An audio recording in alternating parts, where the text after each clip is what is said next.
हाँ, तो अभी तक जो है हम लोग पढ़ रहे थे संघट्ट सिद्धांत के बारे में। संघट्ट सिद्धांत या उसी को क्या बोलते हैं, टक्कर सिद्धांत बोलते हैं, जो हम लोग पढ़ रहे थे। उसमें हम लोग पढ़े हुए थे कि टक्कर सिद्धांत क्या बोलता है। टक्कर सिद्धांत ये बतलाता है कि कोई भी अभिक्रिया तब होती है जब अभिकारक आपस में टकराते हैं। जब तक अभिकारक आपस में टकराएंगे नहीं तब तक अभिक्रिया नहीं होगी। और साथ में यही पढ़े हुए थे कि जो टक्कर होता है अभिकारकों के बीच में, वो टक्कर दो प्रकार का होता है। एक होता है प्रभावी टक्कर और एक होता है अप्रभावी टक्कर।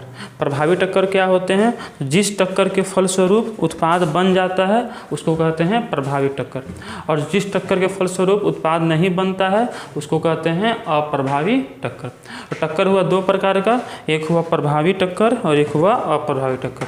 अगर टक्कर के बाद उत्पाद बन जा रहा है उसको बोलते हैं प्रभावी टक्कर, और अगर टक्कर के बाद उत्पाद नहीं बन रहा है उसको कहते हैं अप्रभावी टक्कर। अब देखो, अब बात यह है कि आखिर कैसे कोई टक्कर प्रभावी होता है और कैसे कोई टक्कर अप्रभावी होता है। तो हम लोग पढ़े हुए थे कि ऐसे दो रुकावटें हैं, जिस टक्कर में ये दोनों रुकावट दूर हो जाते हैं वो टक्कर प्रभावी हो जाता है, और जिसमें ये रुकावट दूर नहीं होता है वो टक्कर कैसा हो जाता है, अप्रभावी। और दो रुकावट कौन कौन सा है, तो जो पहला रुकावट होता है वो होता है ऊर्जा की रुकावट। पहला रुकावट कौन होता है, पहला होता है ऊर्जा की रुकावट। और जो दूसरा रुकावट होता है उसको कहा जाता है दिग्विन्यास की रुकावट। उसको क्या कहा जाता है, उसको कहा जाता है दिग्विन्यास की रुकावट। तो किसी भी टक्कर को प्रभावी अथवा अप्रभावी बनाने के लिए दो तरह की रुकावटें होती हैं। जो जिस टक्कर में ये रुकावटें दूर हो जाएंगी वो टक्कर प्रभावी हो जाएगा, और जिसमें ये रुकावटें दूर नहीं हो पाएंगी वो टक्कर अप्रभावी हो जाएगा। तो हम लोग दोनों के बारे में थोड़ा बहुत पिछले वीडियो में देख चुके थे। आज हम लोग ऊर्जा की रुकावट के बारे में ही विस्तार से देखेंगे, ठीक है। बाकी इसके बारे में भी हम पिछले वीडियो के लास्ट में देखना दोनों के बारे में बताए हुए थे, ठीक है। तो बात आता है ऊर्जा की रुकावट। ऊर्जा की रुकावट का मतलब क्या है, इसका मतलब ये है कि जब अभिकारक आपस में टकराते हैं तो उत्पाद बनता है, ठीक है। लेकिन जब अभिकारक आपस में टकराते हैं तो उनके पास एक न्यूनतम ऊर्जा का होना जरूरी है, ठीक है। अगर उससे कम ऊर्जा के साथ वो टकराएंगे और टकराने के बाद भी उत्पाद नहीं बन पाएगा। और वो जो न्यूनतम ऊर्जा होती है जो कि अभिकारकों के पास होनी ही चाहिए उसी को क्या कहा जाता है, देहली ऊर्जा कहा जाता है। देहली ऊर्जा, या फिर अंग्रेजी में क्या कहते हैं, अंग्रेजी में कहते हैं थ्रेशोल्ड एनर्जी। क्या कहते हैं, थ्रेशोल्ड एनर्जी। तो देहली ऊर्जा किसे कहते हैं, लिखिए देहली ऊर्जा किसे कहते हैं। लिखो, किसी भी टक्कर को या अभिकारकों के बीच होने वाले टक्कर को प्रभावी बनाने के लिए अभिकारकों के बीच, वीडियो को पॉज करके लिखो, अभिकारकों के बीच होने वाले टक्कर को प्रभावी बनाने के लिए जिस न्यूनतम ऊर्जा की आवश्यकता होती है उसे देहली ऊर्जा कहा जाता है, उसे देहली ऊर्जा कहा जाता है। तो अभिकारकों के बीच जो टक्कर हो रहा है उस टक्कर को प्रभावी बनाने के लिए जिस न्यूनतम ऊर्जा की आवश्यकता है कि उससे कम ऊर्जा के साथ अगर अभिकारक टकराएंगे तो उत्पाद नहीं बन पाएगा। तो वो जो न्यूनतम ऊर्जा होता है अभिकारकों के बीच उसी को क्या कहते हैं, फिर थ्रेशोल्ड एनर्जी कहते हैं, या उसी को देहली ऊर्जा कहते हैं। देखो, देहली ऊर्जा का सिंबल होता है E0, लिख लेना। इसे E0 से निरूपित किया जाता है। इसे निरूपित किया जाता है किससे से, E0 से, ठीक है। जैसे कि मान लो कि दो अभिकारक हैं, एक है A2 और एक है B2। मान लो इनके पास जो ऊर्जा है, देखो अब कोई भी चीज़ के पास चाहे वो ठोस हो, द्रव हो या गैस हो, अगर वो अणु है उसके पास कुछ ना कुछ ऊर्जा होगा। बताओ होगा कि नहीं होगा, होगा। तो इनके पास मान लो जो ऊर्जा है वो 10 जूल है। कितना ऊर्जा है इनके पास अपना, 10 जूल। सामान्य ऊर्जा इनके पास कितना है, 10 जूल। और मान लो कि इनके टक्कर को प्रभावी बनाने के लिए जो न्यूनतम ऊर्जा की आवश्यकता है वो मान लो 50 जूल है, या मान लो 15 जूल है, ज़्यादा नहीं करते हैं, 15 जूल।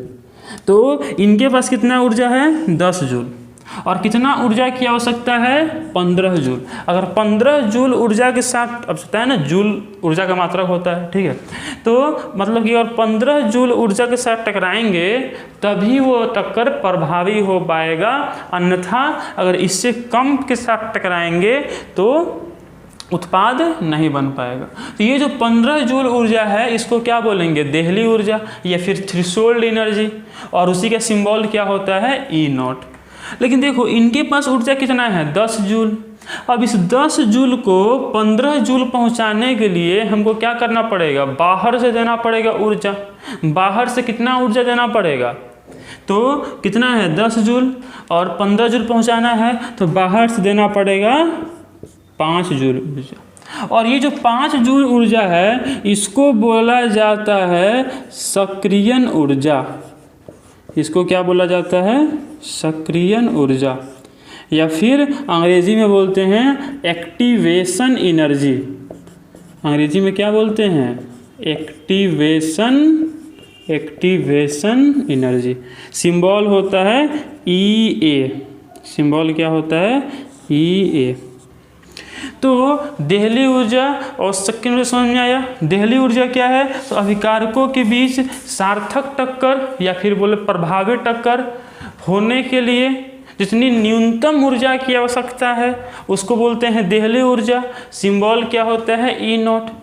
अभिकारकों के सामान्य ऊर्जा को देहली ऊर्जा तक पहुंचाने के लिए जितनी ऊर्जा बाहर से देनी पड़ती है उसको बोलते हैं सक्रियण ऊर्जा। इसका सिंबल होता है EA।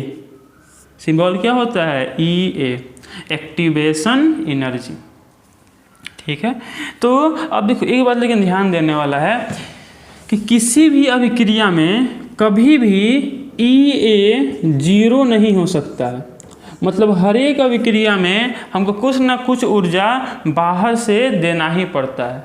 किसी भी अभिक्रिया में EA कभी भी 0 नहीं हो सकता है। मतलब कोई भी अभिक्रिया ऐसा हो ही नहीं सकता है जिसमें हम बाहर से ऊर्जा नहीं दें और अभिक्रिया हो जाए।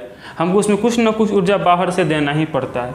तो एक बात बताओ, अगर सब अभिक्रिया में बाहर से ऊर्जा देना ही पड़ता है तो सभी अभिक्रियाएं तो ऊष्माशोषी अभिक्रिया हो गया। हम लोग को पता है कि 2 तरह का अभिक्रिया होता है, ऊष्माशोषी और ऊष्माक्षेपी। जिस अभिक्रिया में ऊष्मा अवशोषित होता है उसे क्या कहते हैं, ऊष्माशोषी अभिक्रिया, और जिस अभिक्रिया में ऊष्मा निकलता है उसे क्या कहते हैं, ऊष्माक्षेपी अभिक्रिया। जिसमें ऊष्मा अवशोषित हो उसको क्या बोलते हैं, ऊष्माशोषी, और जिसमें ऊष्मा निकले उसको क्या बोलते हैं, ऊष्माक्षेपी। अगर हम बोल रहे हैं कि हर एक अभिक्रिया में कुछ ना कुछ ऊर्जा देना ही पड़ेगा, किसी भी अभिक्रिया ऐसा हो ही नहीं सकता है अभिक्रिया इसमें सक्रियण ऊर्जा नहीं देना पड़े। मतलब सभी अभिक्रिया तो ऊष्माशोषी हो गया, तो फिर ऊष्माक्षेपी अभिक्रिया कौन है वो हम लोग इसी वीडियो में लास्ट में जानेंगे कि ऊष्माक्षेपी अभिक्रिया कौन है। ठीक है, अभी तक समझ में आया कि देहली ऊर्जा क्या है। तो जितना ऊर्जा चाहिए होता है अभिकारकों को अपने टक्कर को प्रभावी बनाने के लिए उसी को क्या बोलते हैं, देहली ऊर्जा। अभिकारकों के नॉर्मल ऊर्जा को, सामान्य ऊर्जा को देहली ऊर्जा बनाने के लिए जितनी ऊर्जा बाहर से देनी पड़ती है उसे क्या कहते हैं, सक्रियण ऊर्जा। ये तो लिख लिए थे, ये भी लिख लो, लिख डैश दो सक्रियण ऊर्जा। सक्रियण ऊर्जा लिखना। अभिकारकों के सामान्य ऊर्जा को, अभिकारकों के सामान्य ऊर्जा को देहली ऊर्जा बनाने के लिए, वीडियो को पॉज कर लिखा करो, अभिकारकों के सामान्य ऊर्जा को देहली ऊर्जा बनाने के लिए जितनी ऊर्जा बाहर से देनी पड़ती है, जितनी ऊर्जा बाहर से देनी पड़ती है उसे क्या कहते हैं, सक्रियण ऊर्जा कहते हैं। और सक्रियण ऊर्जा का सिंबल क्या होता है, EA। इसका क्या होता है, E0। इतना बात समझ में आया। अब चलो इसी में थोड़ा सा और बात करते हैं। ये भी लिख लेना कि किसी भी अभिक्रिया के लिए सक्रियण ऊर्जा कभी भी शून्य नहीं हो सकता है। लिख लो इस बात को, वीडियो को लिख लो। किसी भी अभिक्रिया के लिए सक्रियण ऊर्जा कभी भी शून्य नहीं हो सकता है। मतलब हर एक अभिक्रिया में हमको कुछ ना कुछ ऊर्जा देना ही पड़ता है। ठीक है, तो सभी अभिक्रिया तो ऊष्माशोषी हो गया। जब सब में हमको बाहर से ऊर्जा देना ही पड़ रहा है तो फिर ऊष्माक्षेपी कौन होता है, तो अभी उसका जवाब मिलेगा। अभी तक क्या क्या समझे कि देहली ऊर्जा क्या है, सक्रियण ऊर्जा क्या है, ये सब समझे। अब चलो इसको एक ग्राफ से समझते हैं। जैसे कि मान लो ये एक प्लॉट हो गया जिसमें ये मान लो कि समय का हो गया, ठीक है, और ये हो गया मान लो अभिकारक की ऊर्जा। क्या हो गया ये? अभिकारक की ऊर्जा, ठीक है। और मान लो कि यहाँ दो अभिकारक है A2 और B2, उनकी मान लो ऊर्जा यहाँ पर है, कितना है ये? 10 जूल। अभिकारक की ऊर्जा, ये केवल ऊर्जा बोलो, ठीक है, ऊर्जा का प्लॉट। और ये हो गया समय का। तो ये अभिकारक है कौन कौन? A2 और B2। A2 और B2 की ऊर्जा कितना है? 10 जूल। और मान लो कि इसका जो सक्रियण ऊर्जा है, देहली ऊर्जा, मान लो जो देहली ऊर्जा है वो है मान लो 50 जूल, ठीक है। मतलब 50 जूल ऊर्जा के साथ टकराएंगे तो वो टक्कर सार्थक होगा और उत्पाद बन पाएगा। तो ये जो 50 जूल है इसको क्या बोलते हैं? E0, मतलब कि देहली ऊर्जा। और अभिकारक का जो सामान्य ऊर्जा है कितना है यहाँ पे? 10 जूल। अब पहुँचाना कहाँ है? 50 जूल। तो वहाँ तक पहुँचाने के लिए बाहर से कितना ऊर्जा देना पड़ेगा? 40 जूल, है ना। 10 जूल को 50 जूल पहुँचाने के लिए कितना ऊर्जा बाहर से देना पड़ेगा? 40 जूल। तो इस 40 जूल को बोलते हैं सक्रियण ऊर्जा या एक्टिवेशन एनर्जी, ठीक है। अच्छा एक चीज़ और देखो कि जब भी अभिकारकों को सक्रियण ऊर्जा मिलता है और उनकी ऊर्जा देहली ऊर्जा के बराबर हो जाती है, तब अभिकारकों के बीच जो पुराने बंधन हैं वो कमज़ोर होना शुरू हो जाते हैं और कुछ नए बंधन बनना शुरू हो जाते हैं। मतलब यहाँ पर क्या होगा कि जो A2 है, तो मतलब यहाँ पर A और A के बीच में बॉन्ड था, वो बॉन्ड कमज़ोर पड़ना शुरू हो जाएगा। वैसे ही जो B2 है, इसमें B और B के बीच में बॉन्ड था, तो ये बॉन्ड भी कमज़ोर पड़ना शुरू हो जाएगा और कुछ नए बॉन्ड बनेंगे A और B के बीच में। धीरे धीरे ये बॉन्ड टूट जाएगा।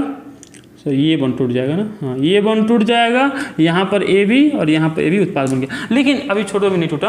तो ये जो बना, ये जो एक जटिल संरचना बना जिसमें कि पुराने बंधन कमज़ोर हुए, कुछ नए बंधन बने हैं, इनको कहा जाता है सक्रियण संकुल या फिर सक्रित संकुल। सक्रियण संकुल या फिर सक्रित संकुल, अंग्रेजी में कहते हैं एक्टिवेटेड कॉम्प्लेक्स। अंग्रेजी में क्या कहते हैं? Activated complex. तो क्या कह सकते, देखो इसको भी डिफाइन करना पड़ेगा। लिखो इसको, पहले डिफाइन करो। लिखो सक्रिय संकुल किसे कहते हैं? वीडियो को पॉज करके लिखो। जब बोले लिखने को ना तो वीडियो को पॉज करके लिखो। तो सक्रिय संकुल किसे कहते हैं? लिखो। जब अभिकारकों को सक्रियण ऊर्जा मिलता है एवं उनकी ऊर्जा देहली ऊर्जा के बराबर हो जाती है, जब अभिकारकों को सक्रियण ऊर्जा मिलता है एवं उनकी ऊर्जा देहली ऊर्जा के बराबर हो जाती है, तब उनके पुराने बंधन कमज़ोर पड़ना शुरू हो जाते हैं और कुछ नए बंधनों का निर्माण होता है। इतनी बात पहले लिखो।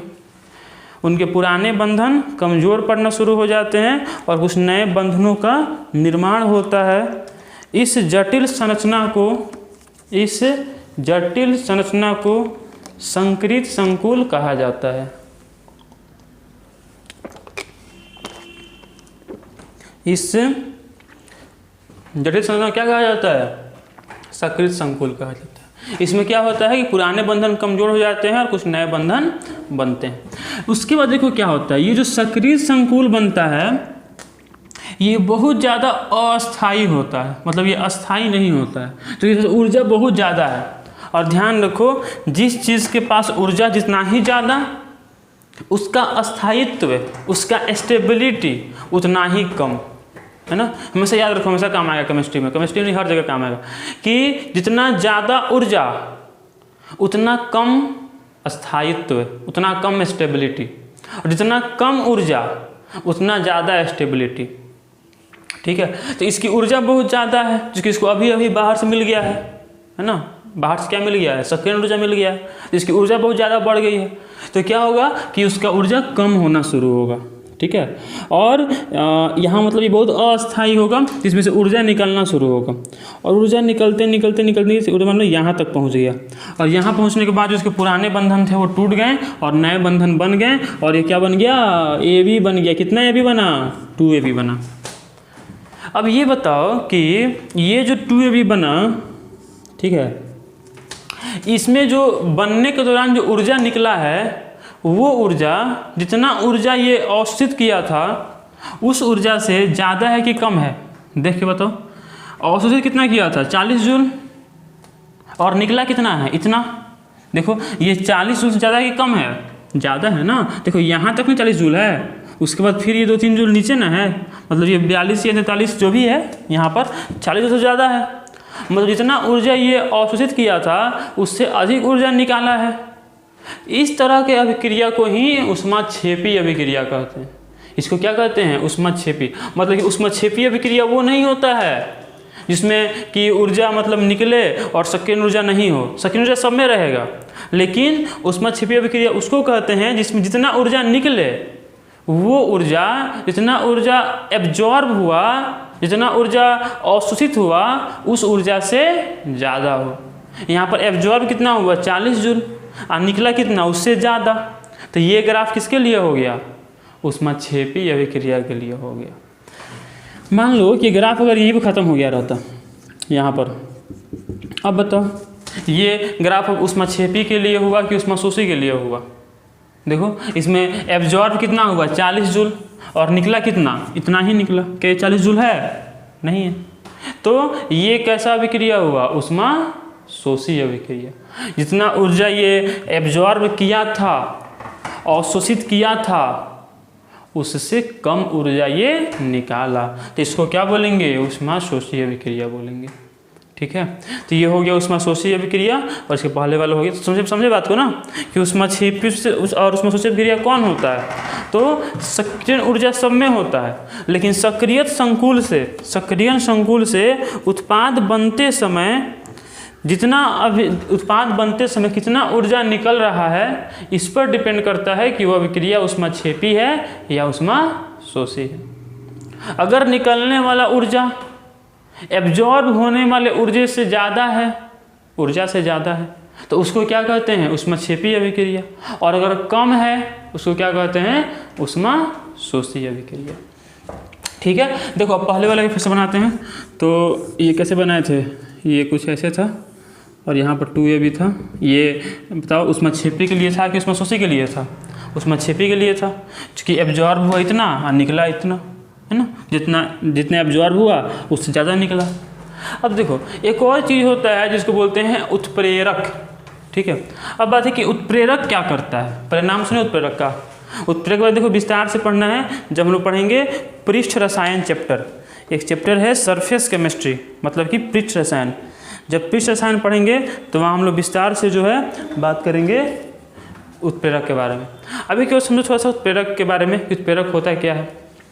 देखो उत्प्रेरक क्या है, थोड़ा सा बस 2 लाइन सुन लो, ठीक है, बाकी विस्तार से पढ़ेंगे जब पढ़ेंगे पृष्ठ रसायन। तो उत्प्रेरक क्या है, तो जो भी ऐसा चीज़ है जो किसी अभिक्रिया की दर को परिवर्तित कर देता है, चेंज कर देता है, उसी को क्या कहते हैं, कैटलिस्ट कहते हैं या उत्प्रेरक कहते हैं।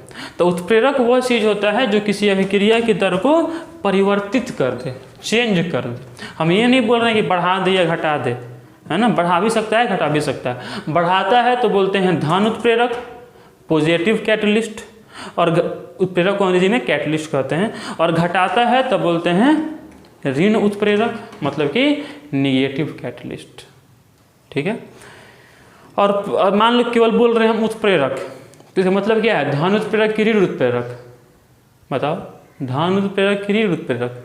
अगर हम केवल बोल रहे हैं उत्प्रेरक, इसका मतलब कि धन उत्प्रेरक। मान लो हम बोल रहे हैं 2 तो +2 की -2, मान लो बोल रहे हैं 3 तो +3 की -3, +3। उसे ही हम बोल रहे हैं उत्प्रेरक, तो क्या हुआ, धन उत्प्रेरक। तो धन उत्प्रेरक हुआ, मतलब कि अभिक्रिया की दर को बढ़ाने वाला का हम बात कर रहे हैं।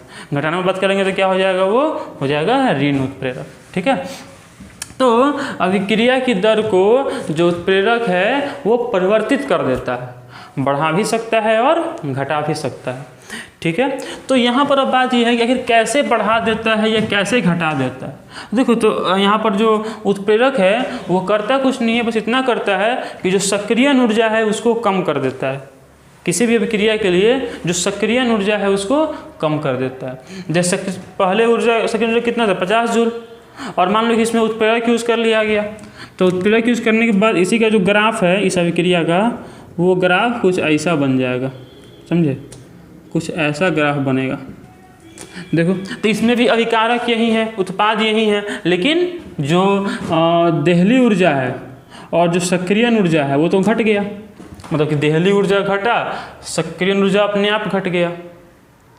मतलब कि ये जो ग्राफ है ये हो गया अनकैटालाइज्ड रिएक्शन का, अन उत्प्रेरित अभिक्रिया का, और ये जो ग्राफ है ये हो गया उत्प्रेरित अभिक्रिया के लिए। किसके लिए हो गया बोलो? उत्प्रेरित अभिक्रिया, जिसमें कि अगर उसी अभिक्रिया में क्या यूज़ कर दिया गया? उत्प्रेरक यूज़ कर दिया गया, उत्प्रेरक, कैटलिस्ट। ठीक है। अब चलो इसको एक कहानी से समझते हैं सब बात को। पहले ये समझो, ये कहानी में नहीं आएगा। सक्रिय संकुल समझ में आया क्या है? कि जब अभिकारकों को सक्रियण ऊर्जा मिलता है और उनका ऊर्जा देहली ऊर्जा के बराबर होता है, जो नहीं लिखा था फिर से लिख लो। सक्रिय संकुल किसे कहते हैं लिखना। जब अभिकारकों को देहली सक्रियण ऊर्जा मिलता है और उनकी ऊर्जा देहली ऊर्जा के बराबर हो जाती है,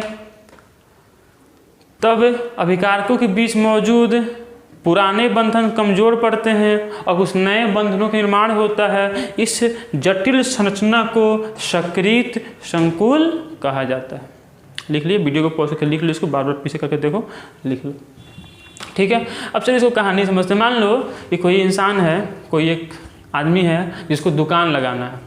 दुकान लगाने के लिए मान लो उसको 50,000 रुपये की ज़रूरत है। ठीक है। और उसके पास मान लो कि पहले से 20,000 रुपया है।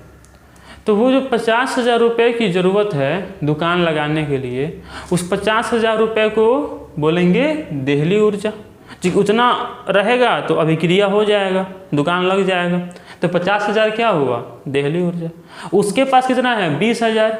तो 20,000 क्या है? सामान्य ऊर्जा, जो कि अभिकारकों के पास पहले से होता है, और जितना चाहिए होता है उसको क्या बोलते हैं? देहली ऊर्जा। अब 20,000 को 50,000 पहुंचाने के लिए बाहर से कितना देना पड़ेगा? 30,000। तो 30,000 को क्या बोलेंगे? सक्रियण ऊर्जा। सामान्य ऊर्जा को देहली ऊर्जा बनाने के लिए जितना बाहर से देना पड़ता है उसे क्या कहा जाता है? सक्रियण ऊर्जा कहा जाता है। ठीक है, बात समझे। अब मान लो कि कोई बाहर से व्यक्ति आए और वो बोले कि तुम 50,000 नहीं, खाली 30,000 की व्यवस्था कर दो। मतलब कि 20,000 पहले से था, 10 व्यवस्था और कर दो, हम तो दुकान लगवा देंगे। तो वो जो आदमी है वो आकर क्या किया? जो देहली ऊर्जा था उसको कम कर दिया। मतलब देहली ऊर्जा पहले 50,000 था, अब 30,000 कर दिया। तो उससे सक्रियण ऊर्जा भी कम हो गया। जो पहले 30,000 था, 20 से 50 के बीच में 30,000, अब वो कितना हो गया? 10,000। तो बताओ अब दुकान लगाना आसान हो जाएगा कि मुश्किल हो जाएगा? आसान हो जाएगा, क्योंकि पहले उस इंसान को दुकान लगाने के लिए 30,000 रुपये की ज़रूरत थी, लेकिन अब केवल 10 रुपये की ज़रूरत है। तो अभिक्रिया की दर अब बढ़ जाएगी, दुकान आसानी से लग जाएगा। मतलब कि और वो जो आदमी आके बोला कि तुम इतना बस व्यवस्था कर दो, दुकान लगवा देंगे, उस आदमी को क्या बोलेंगे? उत्प्रेरक बोलेंगे, कैटलिस्ट बोलेंगे, क्योंकि वो अभिक्रिया की दर को बढ़ा दिया। ठीक है। और उत्प्रेरक जो होता है वो किसी अभिक्रिया में खुद भाग नहीं लेता है, बाहर रहते हुए अभिक्रिया की दर को, मतलब कि अभिक्रिया में खुद भाग नहीं लेगा, अभिक्रिया की दर को परिवर्तित कर देगा, लास्ट में खुद जैसा है वैसा निकल जाएगा। अभिक्रिया में खुद सम्मिलित नहीं होता है। तो खैर उत्प्रेरक बारे में विस्तार से हम लोग पढ़ेंगे जब पढ़ेंगे पृष्ठ रसायन चैप्टर। तो ये बात समझ में आया? ठीक है। कौन कौन बात? देहली ऊर्जा, सक्रियण ऊर्जा, सक्रिय संकुल, उत्प्रेरित अभिक्रिया में उत्प्रेरक करता क्या है? ध्यान रखना कि उत्प्रेरक सक्रियण ऊर्जा को कम कर देता है, या बोल सकते हैं कि देहली ऊर्जा को, दोनों सेम ही बात है, एक कम होगा दूसरा भी कम हो जाएगा। तो सक्रियण ऊर्जा या देहली ऊर्जा को क्या कर देता है? कम कर देता है। ठीक है। चलिए लास्ट टॉपिक बच रहा है उसको पढ़ लेते हैं, फिर ये चैप्टर खत्म हो जाएगा। लास्ट टॉपिक है आरेनियस समीकरण। लिखना है इसको, आरेनियस समीकरण, आरेनियस इक्वेशन बोलते हैं अंग्रेजी में। आरेनियस नाम है, ठीक है, एक जो साइंटिस्ट ने समीकरण दिया था उनका नाम था आर्हेनियस। आर्हेनियस समीकरण क्या है देखो, तो इसमें आपको ज़्यादा कुछ पढ़ना नहीं है, इसमें केवल हमें एक दूसरे बताएंगे, याद रखना है, उतना ही आता है एग्जाम में। आर्हेनियस समीकरण क्या है, तो लिखने वाला पहले लिखो, वैसा समीकरण जो वेग स्थिरांक, जो वेग स्थिरांक क्या था ना के, जब वेग स्थिरांक एवं सक्रियण ऊर्जा के बीच संबंध दर्शाता है, वैसा समीकरण जो वेग स्थिरांक एवं सक्रियण ऊर्जा के बीच संबंध दर्शाता है उसे आर्हेनियस समीकरण कहा जाता है। वैसा समीकरण जो वेग स्थिरांक एवं सक्रियण ऊर्जा के बीच संबंध दर्शाता है उसे क्या कहते हैं, आर्हेनियस समीकरण कहते हैं। ठीक है, देखो तो ये समीकरण बस याद रखना, समीकरण होता है K = AE minus EA by RT। K = क्या होता है, AE minus EA by RT, जहाँ पर K क्या है, वेग स्थिरांक है, A को बोलते हैं आर्हेनियस स्थिरांक, A को क्या बोलते हैं, आर्हेनियस कांस्टेंट या फिर आर्हेनियस स्थिरांक। ये क्या है, ये किसका सिंबल होता है, सक्रियण ऊर्जा का, R है गैस स्थिरांक और T है तापमान। ठीक है, तो K है वेग स्थिरांक, A है आर्हेनियस स्थिरांक, E है सक्रियण ऊर्जा, R है तापमान और R है गैस स्थिरांक और T है तापमान। तो आपको बस ये जो इक्वेशन ही रट लेना है कि K बराबर AE minus EA by RT। इससे ज़्यादा कुछ पढ़ने की जरूरत नहीं है, हालांकि इसको सॉल्व भी हम कर सकते हैं, इसको सॉल्व करवा कर, और इसमें क्वेश्चन भी आता है, तो खैर वो बोर्ड और नीट मेंस लेवल के ऊपर का है, जो कि इसमें लॉग एंटी लॉग ये सब वैल्यू का यूज होता है, जो कि लॉग टेबल किसी भी एग्जाम में अभी नहीं देता है, तो इसलिए आपको सॉल्व करने की जरूरत नहीं है। वैसे अगर कोशिश हो तो सॉल्व करना, इसमें एक और वीडियो बना देंगे लास्ट में, जिसमें कि पार्टिकुलरली इसी को केवल सॉल्व करके इस पर जो लॉग वाला क्वेश्चन है उसको हम करवा देंगे। बाकी इससे ज़्यादा आपको पढ़ने की जरूरत नहीं है, बस ये याद रखो आर्हेनियस समीकरण क्या होता है, कि यही आता है एग्जाम में आ जाता है कि निम्नलिखित में से कौन आर्हेनियस समीकरण है। ठीक है, तो इसमें आपको पता होना चाहिए कि ये आर्हेनियस समीकरण है, इसी को टिक मार देना है। ठीक है, तो यहाँ पर ये चैप्टर खत्म होता है, इसे नोट कर लो, पहले वीडियो को पॉज से नोट कर लो, नोट कर लिए। तो यहाँ पर ये चैप्टर ख़त्म होता है। ठीक है, जितना भी टॉपिक इस चैप्टर में था जो एग्जाम में आता है या आ सकता है वो सभी टॉपिक कर लिया गया। इससे बाहर से क्वेश्चन एग्जाम में बोर्ड में नहीं आता, किसी भी बोर्ड में नहीं आता। तो यहाँ पर ख़त्म होता है। अब नेक्स्ट चैप्टर हमारा जो होगा वो होगा इलेक्ट्रोकेमिस्ट्री, वैसे रसायन के बारे में। तब तक के लिए पढ़ाई करते रहो, जो भी डाउट भी लगता हो तो कमेंट में उसको लिखा करो, पूरा वीडियो देख रहे हो तो कमेंट लिखा करो, और जो भी डाउट लगता है उसको भी लिखा करो। ठीक है, तब तक के लिए पढ़ाई करते रहें, धन्यवाद।